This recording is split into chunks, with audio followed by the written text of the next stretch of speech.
Well, it's crazy. Is listening to Brandon going through losing everything. The bottom drops.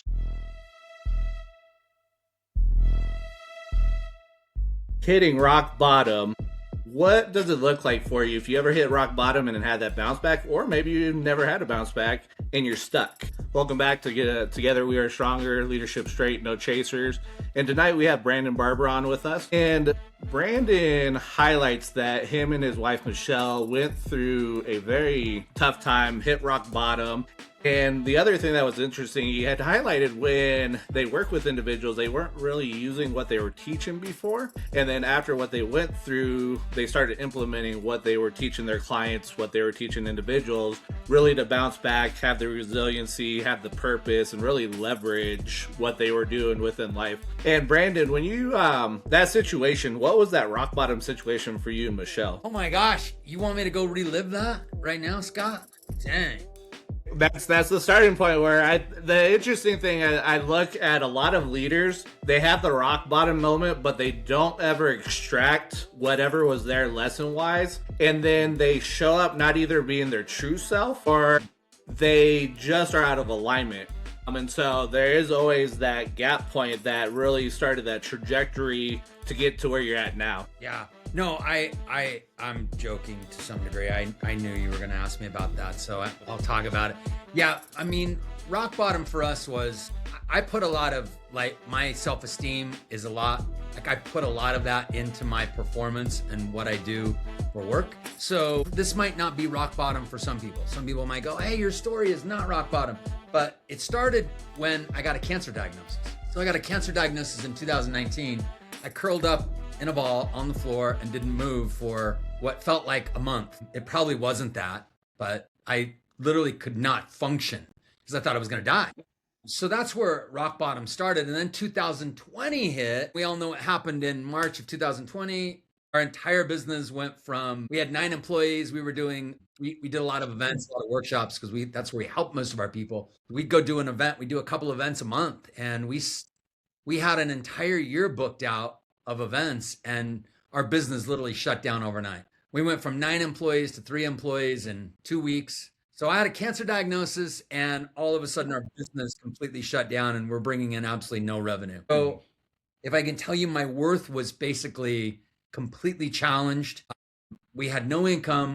I had no certainty that I was going to live on the planet, and people weren't showing up to things. We weren't selling anything. People weren't responsive to what we were doing. That was rock bottom for us. It's George and I have talked about this. The interesting thing, I look at it like we've called it the bike tire situation, where we have that center point, and then us as an individual is a spoke a lot of times. And if that spoke breaks, we're all out of whack. And so we've talked about really flipping it and saying, okay, you're the center point, and then the spokes are just different parts of who you are as an individual. Yeah. And so you had talked about really kind of losing that identity. What you're doing is really that driving force for you as an individual. And I think when we look at the landscape of leadership, we have a lot of those individuals that their self-worth is tied into being a business owner or being an author, whatever it may be. And so when you went through everything you did, you were having trouble maintaining the business and whatnot. What was the flip point? Where was it for you that really, what was the purpose that you started finding for yourself as you were coming up from rock bottom and going to create that purpose-filled life? Yeah, I think it was being willing to have the pivot and to go through the discomfort. So what I realized is that if I looked at everything that was going on in our lives, it really was an opportunity to upgrade. So now that took some time. That's when I got myself off the floor, uncurled in the fetal position, and then was like, okay, how am I learning? What am I growing so that I might serve somebody in the future? So I always wanted to come from a place of contribution. I always wanted to, I really want to be a contributor. That's ultimately what I want to be. How do I make a lot of money and contribute at a high level? And I thought, oh my gosh, like I couldn't quite find that area because I was always trying to find the next dollar. I was always trying to find the next place where I felt significant. I was always trying to get famous. Like I was always in that next phase of trying to get that next thing. And what I realized is this is an opportunity for me to learn how to be a contributor. Like, what is it? What is a contributor? And I thought, there's no way I'm going to be able to contribute to the world unless I go through this struggle. This struggle is such a big, like, what a worthy opponent. Cancer and your business, like shutting down all within a 5-month period. Like, what a worthy opponent to take on. So I was like, okay, this is it. This is your opportunity to upgrade yourself to another level and be that person who is a contributor, who is really in it to help people more than just in it for themselves. Now, it doesn't mean that I don't have moments where I'm in it for myself, for sure, but that was the upgrade. And during that process, I kept asking myself over and over again, how is this serving me? How am I learning? How am I growing so that I might be able to help somebody in the future? Like, this is going to be a great tool to help somebody in the future. And I just kept repeating that, get brain on board with the process that I was learning how to tap into contributor at the core level. So that's really, really what I did at that rock bottom. Let me ask you a question. How did you keep it all together with having the values, the family, the faith, everything you had going on, and just to the bottom dropping out? How did you really just hold that together? And I know on my end, it's my wife that really kind of put everything in perspective, what we had to do. I like to hear on your end. Yeah, I had to borrow my wife's faith for sure. I mean, I can't tell you how many times she said it's all going to be okay. And I was like, I'm going to believe you. That's it. It's going to be okay. And I was like, okay, I'm just resting all of my faith and certainty in your faith and certainty. Because that's really what I had, was massive amounts of uncertainty. Yeah. Which is what I think we're all struggling with right now in the world, is we have massive amounts of uncertainty. And it's what keeps us from playing big. It's what keeps us from going to that next level. It's what keeps us from pivoting and doing new things and changing. But yeah, my wife was a big part of that. My faith was a big part of that, even though I didn't have any at the time. I had to learn how to have it. I wrote a lot of things down. I wrote a lot of, I practiced what I call, I don't know where I got this from. Somebody, I'm sure, invented this, but my worry window. So I would ruminate during the day and just worry and worry and worry. And what I told myself is, I'm going to do this worry window every night at 6 o'clock, from 6 to 6:30. I'm going to do a worry window, and I'm literally going to write all my worries down. And then I'm going to put them in this box, and I'm going to give them, it's like literally this box that I have right here. Still have it. Nothing's in it. Here's my worry window box. Like, I used to stick it in this little box, and she's not even a little box. It's a big box, but I used to use that for trade shows we do and things like that. But yeah, it was my worry window. And I'd spend my time, whenever I'd start to worry during the day, I'd be like, no, I can't do that right now. That's safe for later. So I'd show up later that night, and that was my time to worry. And I just write all my worries down and stick it in called it my God box. I'd stick it in my God box and give it away. And that, oh my gosh, I'm going to tell you how many times that saved me, because it started to create a new habit where I stopped worrying, stopped ruminating, stopped living in that spiral space. Because what I do sometimes is show up at 6 o'clock and then I'd have nothing to worry about because I worried about it earlier. So I didn't want that to happen. I'm like, save it for 6 when you have time to worry. That was a big thing. And there was several tools that we used, but yeah, my wife was definitely a big component of that. It's a very interesting thing, because I think the Dalai Lama had written, if you have control over it,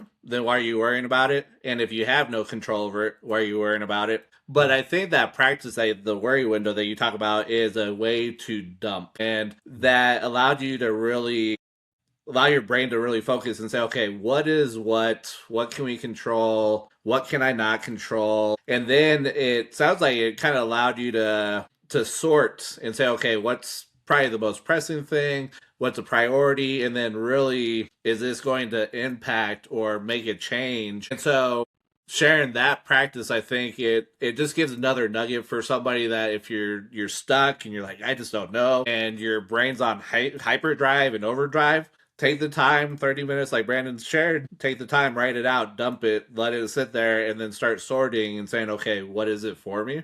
But I think that's an exercise that somebody needs. And really, it's just, I heard this, okay, cool, this is something that I haven't ever thought about, but that will allow me to kind of sort and move forward as a better leader. Really, what is in my control that is going to impact everybody else that I need to lead moving forward. Yeah, that's good. So right now, if you're grabbing nuggets from the video, hit the like button. If you're looking for these types of videos, hit the subscribe button, the notification bell, and really take the time. And if you are struggling, your mind's on hyperdrive, like Brandon shared, take the time, write it down, let your brain sort it through, so that way you can find what's priority for you, really what do you need to track, what do you need to go after, and keep moving forward. And so the one thing that you highlighted, Brandon, in your one sheet was that it requires, as you're going through, requires really an identity, a purpose, and a way of life. And so I think that's where really bouncing back, going through the rock bottom, start moving forward. You're looking for the purpose. You're looking for what is that way of life. And when you look at people that really struggle as leaders and they're like, I just don't know what to do, I'm stuck. What is the purpose really? What's going to happen when they find their identity, whatever that is for them, and that purpose to move them forward? Because we've talked about it, George and I, that the power of purpose, but I think a lot of people overlook that and just start throwing stuff against the wall. And, I hope that sticks. I hope that sticks. But there's really no purpose behind what they're doing. Yeah, I mean, purpose is, I think that would be like our ultimate goal, right? To create purpose. But here's the unfortunate thing I found about all the stuff we want to do. That's all in our conscious brain. So our conscious brain wants this stuff. Why don't we just go make it happen? Instinctive brain, subconscious brain. So instinctive brain wants to protect you, thinks in absolutes. It's all about just saving you and or keeping you safe. And subconscious is where all your emotions come from. We literally, science shows we have an emotion 7 seconds before we have the thought. So you think about that. Like I have the emotion, it comes from my subconscious, then 7 seconds later, I'm having a thought. So it would be great to just go, hey, we're all consciously able to just do what we want to do. But then we forget that we're driven by this instinctive brain and this subconscious brain that has such a big part of it. So I think my goal in life is to calm the instinctive brain so that I can guide the subconscious brain so that I can have the conscious brain get what it wants. And that's really the objective. That's my goal. That's our soul goal. That's what we've been helping people do forever is, hey, let's get clear about what are you doing with your instinctive brain? Are you calming that place? Are you keeping that as a calm, safe place, especially in a world that feels very uncertain right now and very unsafe? And then are you literally guiding your subconscious? Like, brain, I need you on board with this. Subconscious, I need you on board with this. So that our conscious brain can then get what we ultimately want.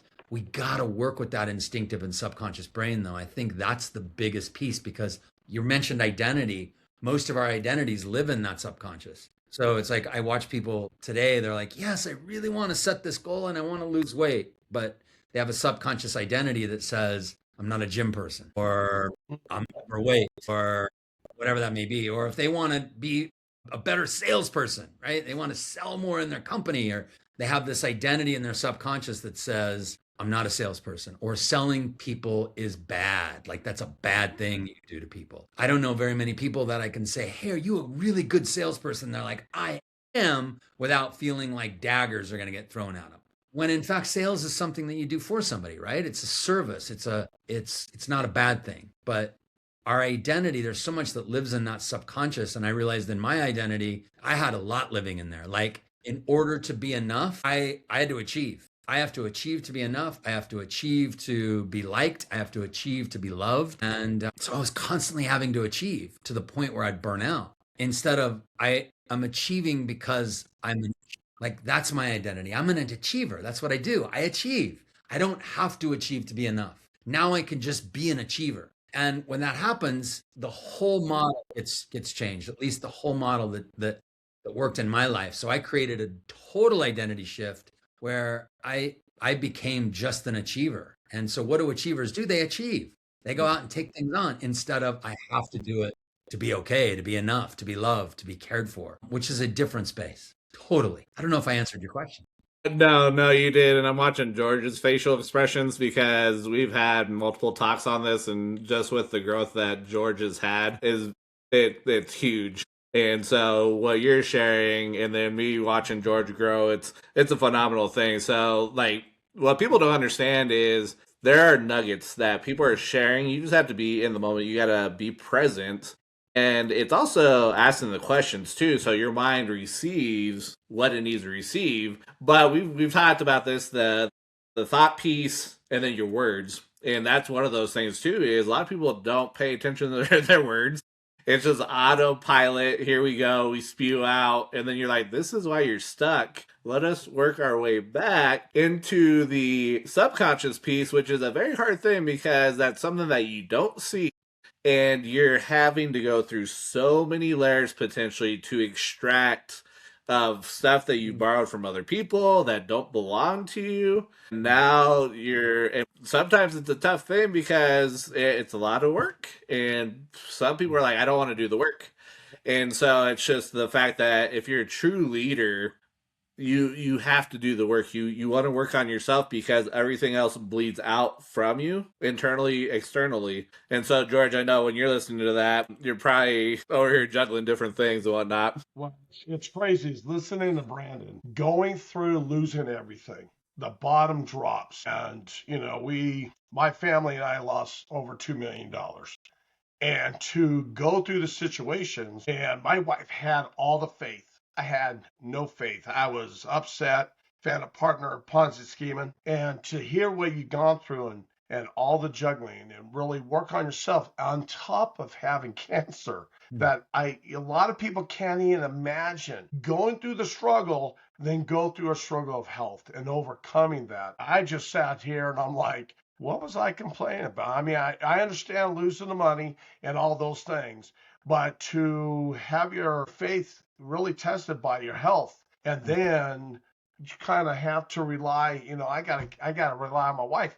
And when you were talking, I was like mirroring exactly what I say to people, is that it wasn't for my wife and the faith that she carries and the strength that she carries and my family. It'd be a lot of different things. As Scott says, if you don't grow every day, and if you don't have a mindset for growth and you have a fixed mindset, you're not really going to go anywhere. And listening to you, I just sat and I chuckled thinking, oh, man, and listening to the worry box. I'm telling you that is brilliant, because that's all we do sometimes is worry. How do we do this? How do we fix this? I like what you're throwing down. I really appreciate it. Love it. Yeah, very cool. So the interesting thing, you had highlighted a little bit of a leverage piece. And so you had talked about resilience and purpose, transforming that into a leverage aspect for you. And when you look at how you leverage that, really,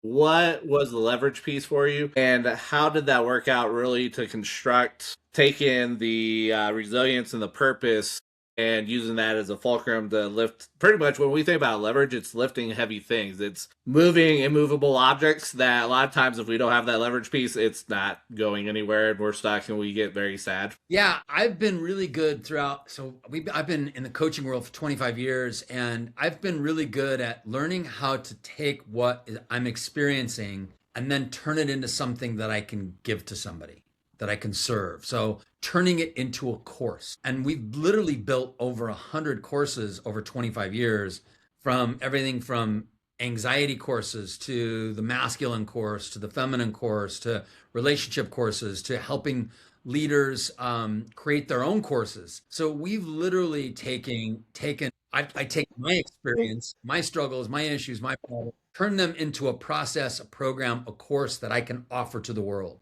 And so this was a big one. This is like, man, we can be unpacking this thing for a lot of years. And we did leverage it to build our business to another level, where we were able to go in and talk about the psychology of selling, to help people build marketing events, to help people build their own courses so they can leave their own legacies to people. So, people are always out there saying, hey, just write a book. Well, here's what's even better than writing a book, I think, is creating a course, because from the course, a book can come, different courses, different opportunities, different events. There's all sorts of things that can come from a course. So we got really good at looking back and going, okay, what do we do well? And one of the things I realized I did well was this thing. Like I have this magic in turning things into courses and programs. So we started to leverage that and started to teach people to do that, but then do it in a way that they don't have to be like, oh, I have to be there for everything. I have to do it all myself. I have to show up for all of it. How do you leverage time? I didn't want to get cancer again. So I was like, how do I leverage my time so I can go fly fishing and also run a business that makes a lot of money? How can I leverage my time so that I can, go run rivers and ski and do all the outdoor stuff I want to do, but still really show up for my client in a big space? And that's what we help people do today, is how to be able to create a course, but then leverage your time and your effort so that it can work on its own and it doesn't have to require you to have your hands in it the whole time. Plus, I got good at recognizing that, oh my gosh, I don't have to do everything on my own. You can actually ask for help and hire people who are really good at other things to have them do it for you. And so I was a cheaple at one time, and I lived my life in a very cheap space. So I didn't want to hire people to do a lot of stuff, right? I wanted to do it all myself. And as soon as I started realizing that, oh my gosh, you can hire people to do things for you, what a great way to leverage your time. Yeah. So we don't only promote that, but we actually do that for people. So people are like, how do I create a course? And we're like, we do it for you. How do I put it in this location and on a location to have it done for us? And we do that for you. And how do I market it and sell it? And we're like, we do that for you. So a lot of what we do is we help people leverage their own time by doing a lot of stuff for them in our coaching and in our process. Yeah, no, that's a huge piece, the leverage piece, because you're only one person and we're limited to the same 24 hours a day. Everybody has the same thing. You had highlighted the fact that it seems like a lot of brilliant people have a struggle really to take their experience, take their perspective, and turn it over to a profitable business that you can scale and really create impact in the lives of others. And when you look at brilliant people, what is the cause for people that are brilliant that holds themselves back when they have something that somebody else needs, but they get in their own way? Whoa. I think, is that a sales question? Because I think it's almost like there's a perfection in everybody and there's a critic in everybody. And I think if the perfection and the critic start to take hold, then they're gonna guide you in the wrong direction. But I think that we all have this level of, we're always asking ourselves, is this thing going to help me? Is this thing going to work for me? Is this thing safe? Am I gonna be okay? Am I gonna make the wrong decision? And I think that keeps people from really, it's all that stuff in our subconscious where we're asking ourselves am I doing the right thing, right? Am I doing something that's gonna alter my decision in the future and create more pain for me? I think that's what keeps us from really moving forward and just letting go and being open to not only hiring people to help us to do things, but to let go of trying to control it all. Great point. Really good point. I got a question for you. I know there's listeners out there, even myself. How do you work with your loved one without really trying to kill each other and work together as a team? Yeah, that's been a learning process for sure. I think Michelle would say some of the same things I say around you have to give time to the relationship and give time to the work, because your partner as a business partner can be very different than your significant other. Yes. They can trigger you in all sorts of ways and activate you in all sorts of ways. So we take time to make sure that we show up for each other as husband and wife. Yes. We make sure that when we show up to a business meeting or an event that we're doing together business-wise, that we're careful to recognize what's important to the other person. So Michelle likes to think really big and I like to get more detailed. So she'll be like, we need to do that and that and that. And it's all over the place. And I'm like, come, let's take this on. When we remodeled our house, Michelle was like, I want to do this to the kitchen and this to the bathroom. And this is what the bedroom's going to look like. And I'm like, I'm just thinking about painting the baseboards right now. Right?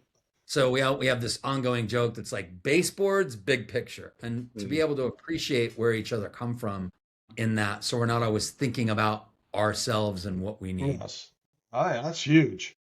That's really huge. There's been so many nuggets shared here, and like we share with our audience is take the time, find one or two nuggets that you're really needing to extract to put into play, so that way you can make that movement forward, and then come back and see if there's any other nuggets that you've missed or your mind wasn't ready for. And so, Brandon, with individuals that are really interested, like you had talked about different opportunities that you help individuals with really to move their ideas forward or kind of brainstorm whatever they may be looking at leveraging. If individuals wanted to go deeper with you, how do they have that opportunity to work with you or learn from you? We run trainings, we run challenges, classes all the time where we teach some of this stuff live, and then we help people really integrate it. So it's more than just giving them a cognitive understanding or I know this. It's giving them an experience. So we give them experiential training, and they can go to, I got to get this link right, so I make sure I get it. Michelle's put a lot of time and effort into this, but if they go to BrandonandMichelleBarber.com, BrandonandMichelleBarber.com /podcast VIP, you guys will get a discount on one of our master classes, one of our challenges, one of our trainings where we talk a lot about this stuff, and you'll get a massive discount on attending that and being a VIP as part of that. So Awesome. That would be the place they would go to get more.